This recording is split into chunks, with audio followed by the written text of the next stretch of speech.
आज तारीख है 30/1/2026। आज बाप दादा क्या कहते हैं? मीठे बच्चे, सारे कल्प का यह है सर्वोत्तम कल्याणकारी संगम योग। इससे तुम बच्चे याद की सैकरीन से शतप्रधान बनते हैं। प्रश्न पूछा, अनेक प्रकार के प्रश्नों की उत्पत्ति का कारण तथा उस सब का निवारण क्या है? तो उत्तर में बताया, जब देह अभिमान में आते हो तो संशय पैदा होता है और संशय उठने से ही अनेक प्रश्नों की उत्पत्ति हो जाती है। बाबा कहते हैं, मैंने तुम बच्चों को जो धंधा दिया है, पतित से पावन बनो और बनाओ, इस धंधे में रहने से सब प्रश्न खत्म हो जाएंगे, है ना। तो मेन उत्पत्ति का कारण ही देह अभिमान, है ना। जब हमें देह अभिमान आएगा तो हमें संशय होगा, और अगर संशय होगा तो प्रश्न आएंगे, है ना।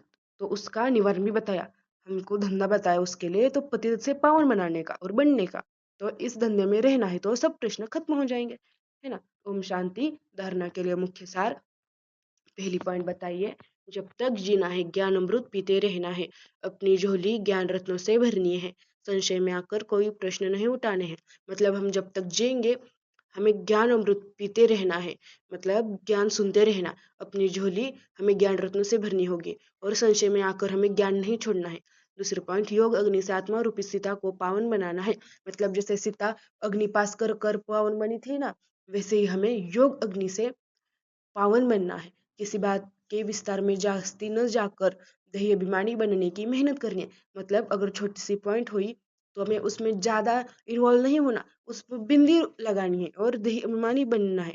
तो शांतिधाम और सुखधाम को याद करना है। वरदान में बताया है, सदा मनन द्वारा मगन अवस्था के सागर में समाने का अनुभव करने वाले अनुभवी मूर्त भव। तो अनुभव को बढ़ाने का आधार है मनन। शक्ति मनन वाला स्वतः मगन रहता है।